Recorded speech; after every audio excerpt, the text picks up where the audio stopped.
ఇక్కడ కాంగ్రెస్ పార్టీ నాయకులు పవన్ కళ్యాణ్ మాట్లాడిన దానికి రీకౌంటర్గా కూడా కొంచెం చాలా బాగానే మాట్లాడినట్టు అనిపించింది. నిజంగా ఈరోజు తెలంగాణలో ఉన్నటువంటి మంత్రులను కావచ్చు, లేకపోతే ఎమ్మెల్యేలను అప్రిషియేట్ చేయాల్సినటువంటి సమయం వచ్చింది. ఎందుకంటే ఇన్నిరోజు సైలెంట్గా ఉన్నారు. ఇన్నిరోజు పవన్ కళ్యాణ్ కావచ్చు, జనసేన నాయకులు ఉద్యమకాల విధంగా మాట్లాడుతూ ఉంటే ఎందుకను మాట్లాడలేదు, కనీసం వాళ్ళపైన ఎందుకు స్పందించలేదు కాంగ్రెస్ పార్టీ అని మేము అనుకున్నాం. కానీ ఇప్పుడు స్పష్టంగా అర్థమవుతుంది, నిజంగా కాంగ్రెస్ పార్టీలో కూడా తెలంగాణకు సంబంధించిన అస్తిత్వ విలువలు కాపాడబడతా ఉన్నాయి వీళ్ళ ద్వారా అని చెప్పేసి కూడా మనం ఒకసారి మాట్లాడుకోవచ్చు. ఒకసారి చూద్దాం. దీనికి సంబంధించి పొన్నం కావచ్చు, ఉత్తమ్ కుమార్ రెడ్డి కావచ్చు, ఇది సంబంధించి ముగ్గురు మంత్రులు ఏం మాట్లాడుతారో ఒకసారి చూద్దాం. అవును, ఇది మా అయ్య జాగిరే, తెలంగాణ ప్రజల అయ్య జాగిరు, గద్దర్కు కారు కొనిచ్చానంటున్నాడు. పవన్ అహంకారంపై దళిత వర్గాలు ఆలోచన చేయాలి. మంత్రి పొన్నం. పవన్ వ్యాఖ్యలతో రక్తం మరుగుతోంది, ఇకపై ఆంధ్ర కాంట్రాక్టర్లకు ఒక్క ప్రాజెక్టు కూడా ఇవ్వబోం. మంత్రి కోమటిరెడ్డి. పవన్ను ఎవరో నడిపిస్తున్నారు. కానీ నిజంగా పవన్ కళ్యాణ్ చేసుకున్నట్టుగా అనిపిస్తుంది ఇదంతా. ఎందుకంటే ఇన్ని రోజులు ఆంధ్ర కాంట్రాక్టర్లకు, తెలంగాణ సంబంధించిన కాంట్రాక్టులు మొత్తం ఆంధ్ర వాళ్ళకి అప్పచెప్పారు.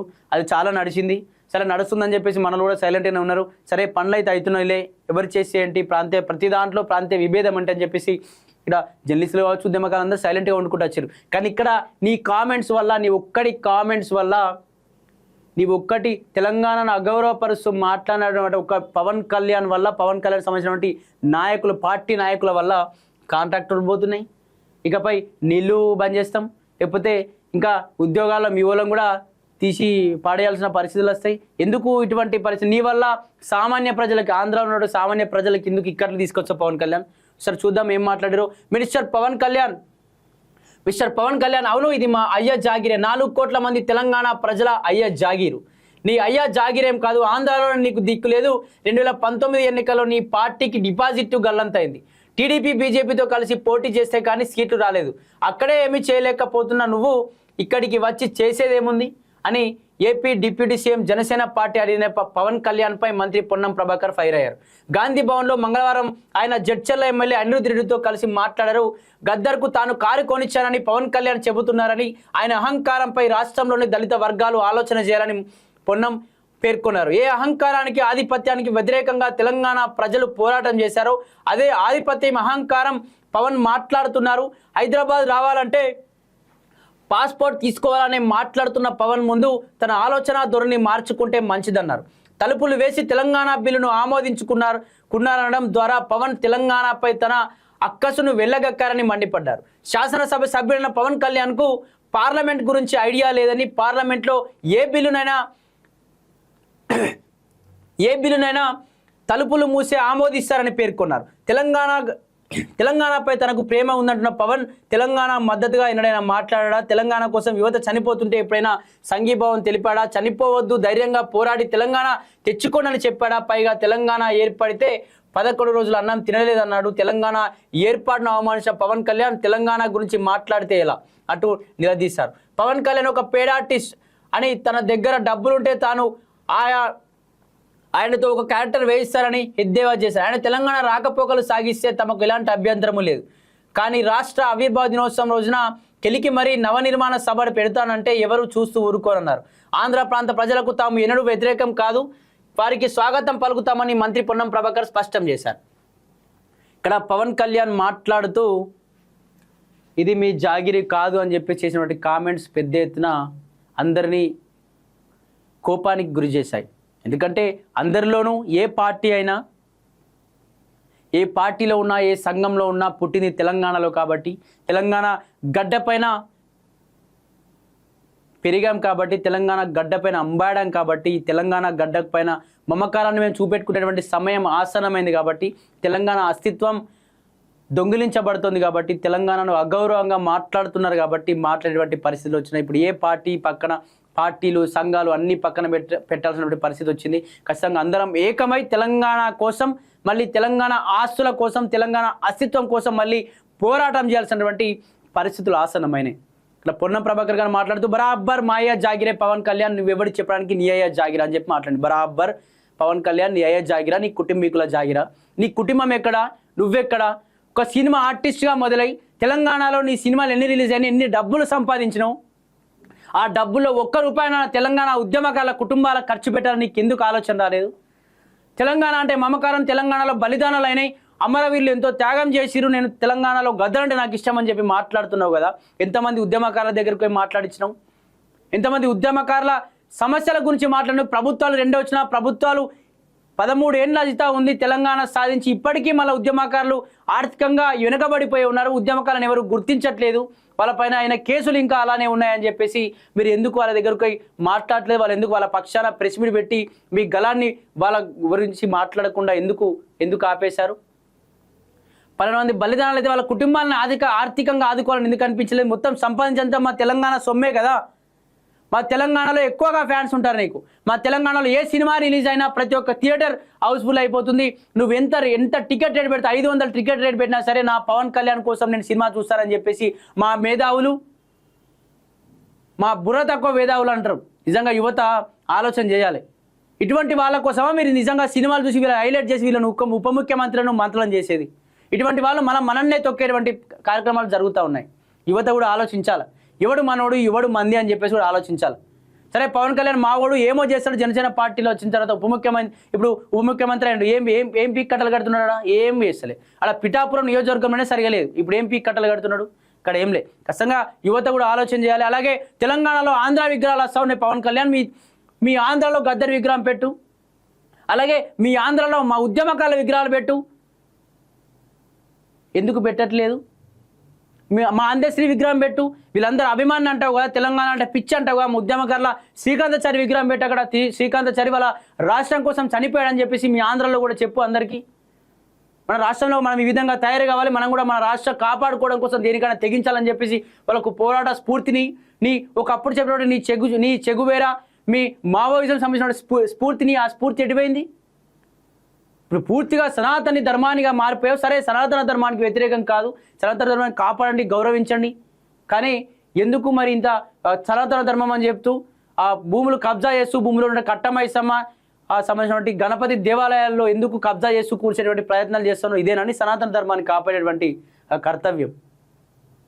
ఖచ్చితంగా తెలంగాణకు సంబంధించినటువంటి వ్యతిరేకంగా ఏం మాట్లాడినా, ఏం అగౌరవపరిచే విధంగా మాట్లాడినా అందరూ ఏకం కావాల్సినటువంటి పరిస్థితులు వచ్చినాయి. ఏకమైరు. ఖచ్చితంగా కాంగ్రెస్ పార్టీ నాయకులంతా కూడా ఏకమైనట్టుగా తెలుస్తోంది. ప్రతి ఒక్కరు కూడా రీకౌంటర్ ఇచ్చినట్టుగా కనిపిస్తూ ఉంది. ఇకపై ఆంధ్ర కాంట్రాక్టర్ తెలంగాణలో చోటు లేదు అని చెప్పేసి కూడా మంత్రి కోమటిరెడ్డి కూడా చెప్పినట్టుగా తెలుస్తోంది. అది ఇక్కడ సంబంధించి. అలాగే దీనికి సంబంధించి కొందరు బీజేపీ నాయకులు కూడా కొందరు మాట్లాడుతూ ఉన్నారు. ఏం మాట్లాడుతూ ఉన్నారంటే, ఇదేమన్నా కాంగ్రెస్ పార్టీ జాగిరా, లేకపోతే ఎవరైనా వచ్చి ఇక్కడ మాట్లాడచ్చు, ఇది మీ జాగిరి కాదు కదా అంటూ కూడా ఇటు రామచంద్రరావు కావచ్చు, లేకపోతే ఇక్కడ బండి సంజయ్ లాంటి గారు కూడా మాట్లాడుతూ ఉన్నారు. సో ఓకే, అది చూసే ముందు ఒకసారి నా రేవంత్ రెడ్డి మాట్లాడినటువంటి అంశాలను ఒకసారి చూద్దాం. ప్రపంచానికే గేట్వేగా తెలంగాణ, ఆ లక్ష్యం దిశగా సాగుతున్నాం. తెలంగాణ రైజింగ్ 2047 డాక్యుమెంట్ దానికి రాచబాట.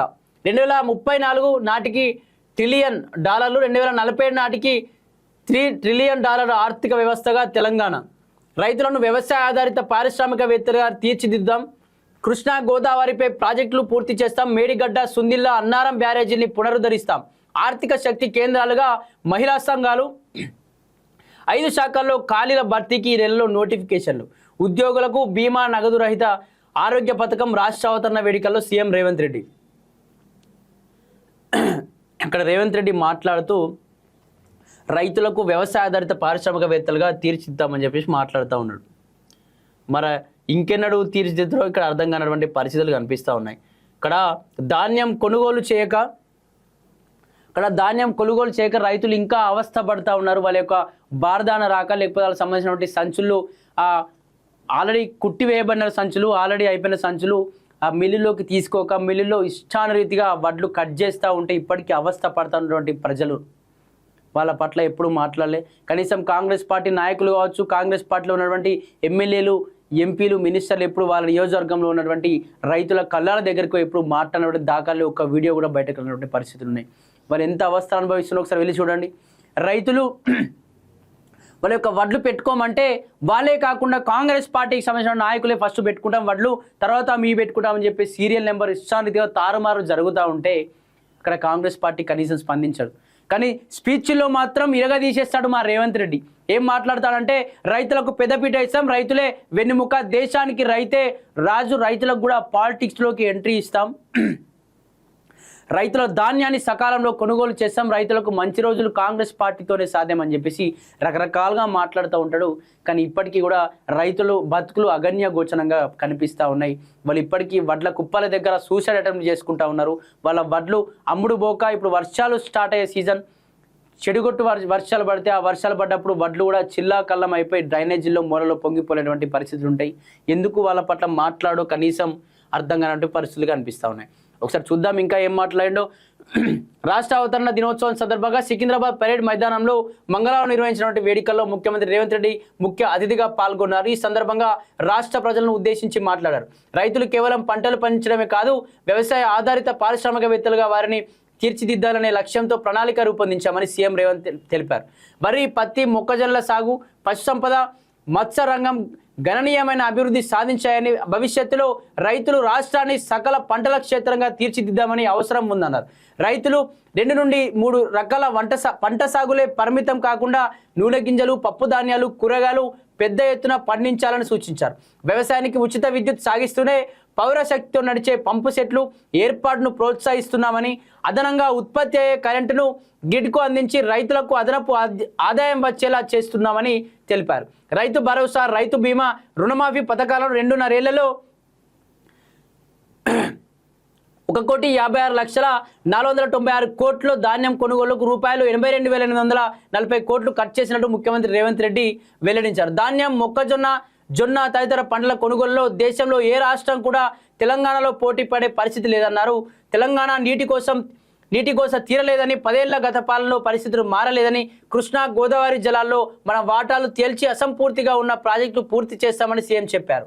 ప్రాణహిత చేవెళ్ల ప్రాజెక్టుకు తిరిగి ప్రాణం పోస్తామని, తమ్మిడిహెట్టు వద్ద బ్యారేజ్ నిర్మిస్తామని, మేడిగడ్డ, అన్నారం, సుందిల బ్యారేజీలకు పునరుద్ధరించేటువంటి పనులు మొదలెడతామని ప్రకటించారు.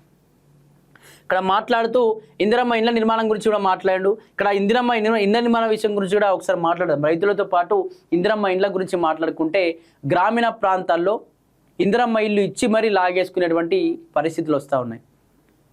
అతనికి ఆల్రెడీ ఇల్లు లేదని చెప్పి ఇల్లు ఇచ్చిరు, లేకపోతే ఇల్లు కూలిపోయిందని చెప్పేసి ఇల్లు ఇస్తారు. ఇచ్చిన తర్వాత లేదు నీకు మళ్ళీ దాపా వచ్చినప్పుడు ఇస్తాం, రెండవ దాపా ఆ ఇండ్ల నిర్మాణం వచ్చినప్పుడు నీకు ఖచ్చితంగా ఇల్లు ఇస్తాం, ఇందిరమ్మ ఇల్లు అని చెప్పేసి ఆ ఇండ్లను లాగేసుకునేటువంటి కార్యక్రమాలు గ్రామీణ ప్రాంతాల్లో చాలా జరుగుతూ ఉన్నాయి. ఇటు లేకపోతే ఈ పార్టీకి సంబంధించిన, అంటే కాంగ్రెస్ పార్టీకి సంబంధించిన వాళ్ళకి ఇండ్లు ఇవ్వాలని చెప్పేసి కూడా చాలా జరుగుతూ ఉన్నాయి. ముందు ఆ ఇచ్చినటువంటి ఇండ్లు నిజంగా ఎవరికి ఇచ్చిర్రు? కాంగ్రెస్ పార్టీ నాయకులకే ఇచ్చిర్రా, లేకపోతే నిజంగా ఇల్లు లేని పేద మధ్యతరగతి ప్రజలకే ఇచ్చిర్రా? ఒక్కసారి కాంగ్రెస్ పార్టీ నాయకులు కావచ్చు, రేవంత్ రెడ్డి గారు కావచ్చు, ఒక ఏరియాకి వెళ్ళి చూడండి. ఏరియాకి వెళ్ళి చూస్తే నిజంగా అసలు ఏమీ లేనటువంటి వాళ్ళకి ఇల్లు ఇచ్చారు. లేకపోతే ఆల్రెడీ ఇద్దరు కొడుకులుండి ఇద్దరు కొడుకులకు సపరేట్ ఇల్లున్నా కూడా ఇతను కాంగ్రెస్ పార్టీ నాయకుడు, లేకపోతే కాంగ్రెస్ పార్టీకి ఓటేషన్ చెప్పేసి ఆ పిచ్చితో వాళ్ళకి ఇల్లు ఇచ్చారు. ఒకసారి పోయి ఆలోచించండి. చాలామంది ఇందిరమ్మ ఇండ్లు పేదలకు రాక, నిజంగా అర్హులకు ఇల్లు రాక, అర్హులు కాని వాళ్ళు ఇల్లు కట్టుకుంటా ఉంటే అర్హులందరూ కూడా ఇబ్బంది పడుతూ ఉన్నారు. కాంగ్రెస్ పార్టీ పాలనలో అసలు ఎవరికి న్యాయం జరుగుతూ ఉంది? ఇందిరమ్మ ఇండ్లు ఎవరి కోసం కట్టబెడతా ఉన్నారు? ఇది అర్హులైనటువంటి వాళ్ళకా, అర్హులు కానటువంటి వాళ్ళకా అని చెప్పేసి రైతులు కావచ్చు, లేకపోతే అక్కడ ఉన్నటువంటి పేద మధ్యతరగతి బడుగు బలహీన వర్గాలు ఇంకా ఆశపడతా ఉన్నారు. వాళ్ళ దగ్గరికి ఒకసారి మాట్లాడండి. వాళ్ళకి అసలు నిజంగా ఏం కావాలి, నిజంగా ఇల్లు ఎందుకు ఇవ్వలేకపోయారని చెప్పేసి వాళ్ళతో ఒకసారి మాట్లాడండి. ఒకసారి మాట్లాడితే ఇండ్లు వస్తూ ఉన్నాయా, లేకపోతే ఏం చెప్తా ఉన్నారని చెప్పేసి వాళ్ళు కూడా చెప్తారు. ఎందుకంటే గ్రామీణ ప్రాంతాల్లో చాలామంది ఇండ్లు లేక ఇప్పుడు మళ్ళీ వర్షాకాలం స్టార్ట్ అయిపోతుంది. వర్షాకాలంలో మళ్ళీ ఇల్లు కూలిపోయే పరిస్థితి ఉంటుంది. కనీసం ఈసారైనా ఇందిరమ్మ ఇల్లు వస్తుందేమో.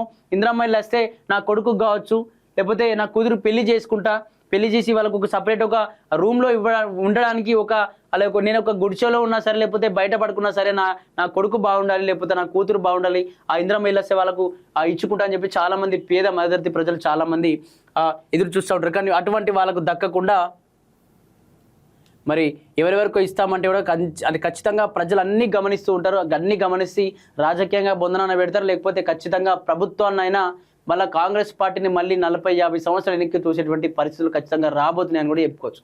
ఖచ్చితంగా పరిపాలన ఈ 2 సంవత్సరాల పరిపాలన మారకపోతే కాంగ్రెస్ పార్టీ పరిస్థితి మాత్రం అదన్య గోచరంగా మారిపోయేటువంటి పరిస్థితులు రాబోతూ ఉన్నాయి.